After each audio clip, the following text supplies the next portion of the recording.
नमस्कार, माझे नाव नंदा रामन गावडे. आज मी तुम्हाला आईचे स्मृतिश्राद्ध आजही मी तुम्हाला कथा सांगणार आहे.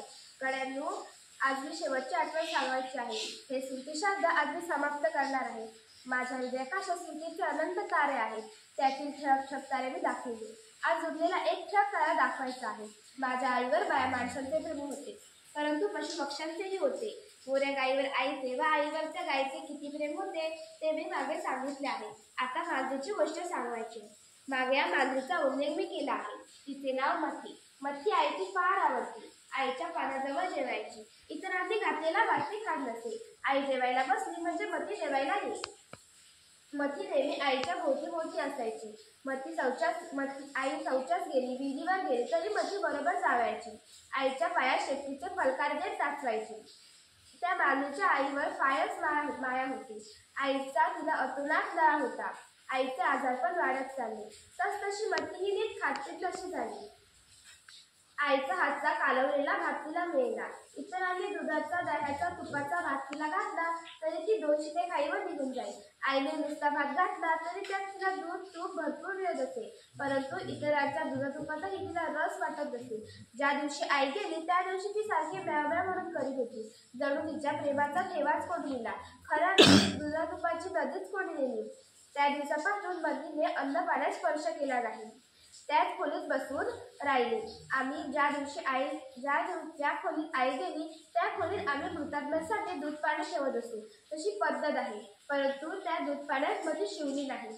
त्याच खोलीत बसून म्याव म्हणून हाकही मारेनाशी झाली. तिने अनशनव्रत व मौनव्रत जणू घेतले.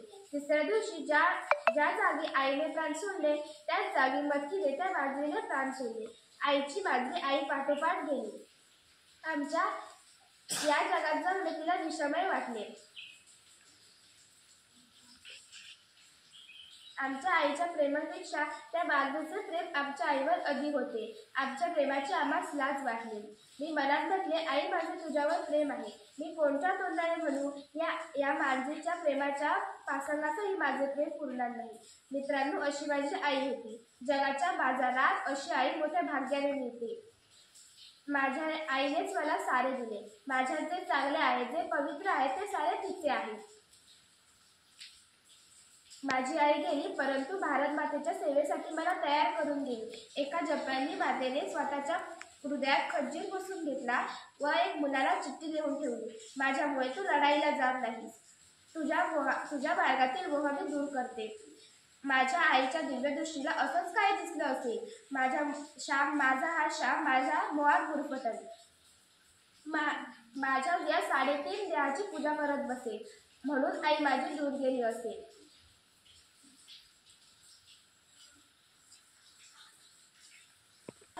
इतर बंधूंची सेवा करावयास तो जाणार नाही.